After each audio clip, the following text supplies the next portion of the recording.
Starting young horses on their saddle is a part of the job that most people can master fairly easily.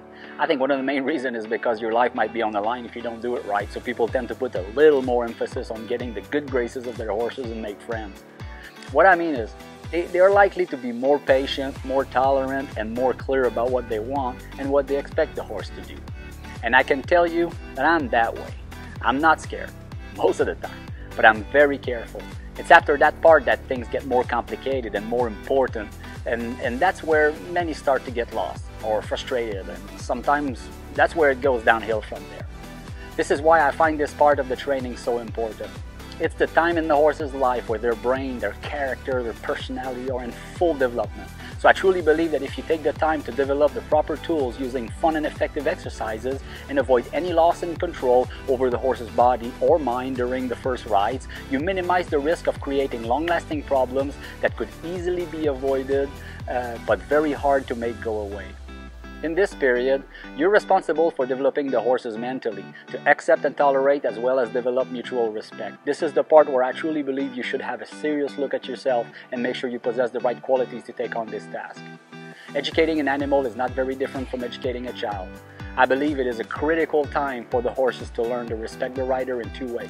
First, the horse needs to understand that there are boundaries that can't be crossed, things they simply are not allowed to do, or else there will be consequences.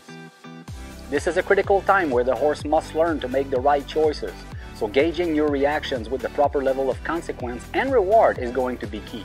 This brings me to the second part of mutual respect, the reward. To make the right choices, oftentimes under pressure, the horse must trust the rider to react with fairness. For this, you have to know, you have to feel what the proper response is. Too often I see horses being punished for not doing something right, but not because they refused to. They didn't make a choice and said no. They may have just froze up or made a mistake.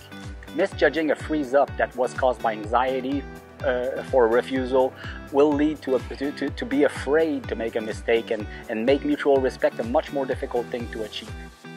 Be patient, give the horses the benefit of the doubt as often as you can, and be very clear about what you ask and what you expect, and be equally rewarding as consequential.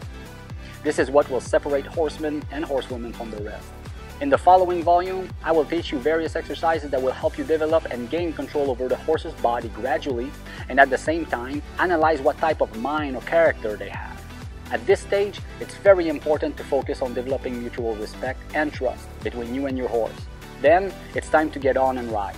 The series of drill and exercises you will learn in this volume will help create a training routine that will teach the horse how to find balance, control their energy, and how to use their body effectively and comfortably. This is why I call this training series the Comfort Zone. So if you're ready, let's get after it.